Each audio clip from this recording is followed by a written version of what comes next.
ایک دفعہ کا ذکر ہے، شہر کے بازار میں رفیق کے کپڑے کی دکان تھی۔ رفیق ایک نیک اور امانتدار تاجر تھا۔ وہ صبح فجر کی نماز پڑھ کر ذکر وغیرہ سے فارغ ہو کر دکان کھولتا، اور جیسی ہی ظہر کی اذان ہوتی وہ دکان بند کر کے مسجد چلا جاتا۔ اللہ رب العزت نے بھی اس کے کاروبار میں برکت دی تھی۔ رفیق کا شمار مالدار لوگوں میں ہوتا تھا۔ رفیق کے پاس ایک تیلی تھی جس میں رفیق 1000 دینار سونے کے سکے رکھے ہوئے تھا۔ ایک دفعہ رفیق کو کاروبار کے سلسلے میں دوسرا ملک جانا تھا۔ وہ اپنے ایک قریبی دوست عامر کے پاس اپنی تیلی لے کر گیا اور اس سے کہا کہ بھائی عامر، میں کچھ عرصے کے لیے دوسرے ملک جا رہا ہوں اور تمہارے پاس اپنی ایک امانت چھوڑ کر جا رہا ہوں۔ امید ہے تم اس کی حفاظت کرو گے۔ میں واپس آ کر تم سے یہ امانت لے لوں گا۔ یہ کہہ کر رفیق نے 1000 دینار سونے کے سکے سے بھری تیلی عامر کے حوالے کر دی۔ عامر نے وہ تیلی حفاظت سے اپنے پاس رکھ لی۔ رفیق اپنے سفر پر روانہ ہو گیا۔ دن گزرتے گئے۔ رفیق کو گئے ہوئے کئی سال ہو گئے۔ اب عامر کے دل میں شیطان نے وسوسہ ڈالا۔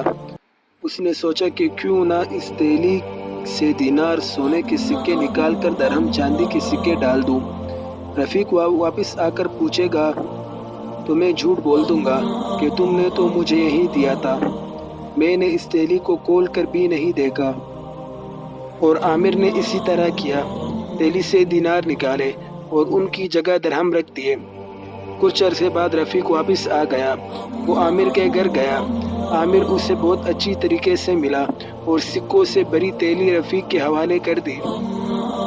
رفیق نے گھر آ کر تیلی کھولی تو وہ یہ دیکھ کر حیران رہ گیا کہ تیلی بجائے دینار سونے کے سکے کے درہم چاندی کے سکے سے بھری ہوئی ہے۔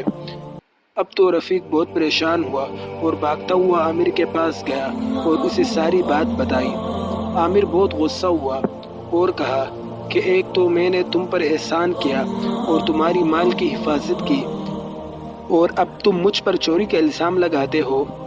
بیچارہ رفیق گھر واپس آیا، 2 رکعت نفل نماز پڑھی اور اللہ سے دعا مانگی کہ اے اللہ، میں تو ہر سال اپنی مال کی زکوٰۃ بھی نکالتا ہوں، اور جس مال کی زکوٰۃ نکالی جائے اس کی آپ حفاظت فرماتے ہیں، اور میری مال کی حفاظت فرما کر مجھے واپس لوٹا دیجیے۔ اور اللہ کا نام لے کر عدالت پہنچا اور قاضی صاحب کو سارا واقعہ سنایا۔ قاضی صاحب نے عامر کو بلایا اور اس سے پوچھا کہ رفیق نے تمہارے پاس امانت کتنے سال پہلے رکھوائی تھی؟ اس نے کہا 5 سال پہلے۔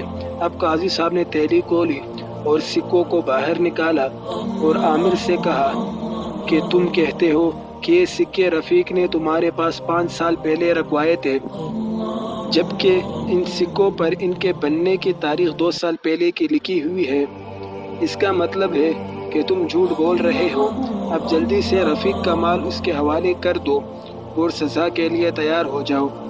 عامر نے شرمندگی سے اپنا سر جھکایا اور اپنا جرم کا اقرار کرتے ہوئے رفیق کا مال اس کے حوالے کر دیا۔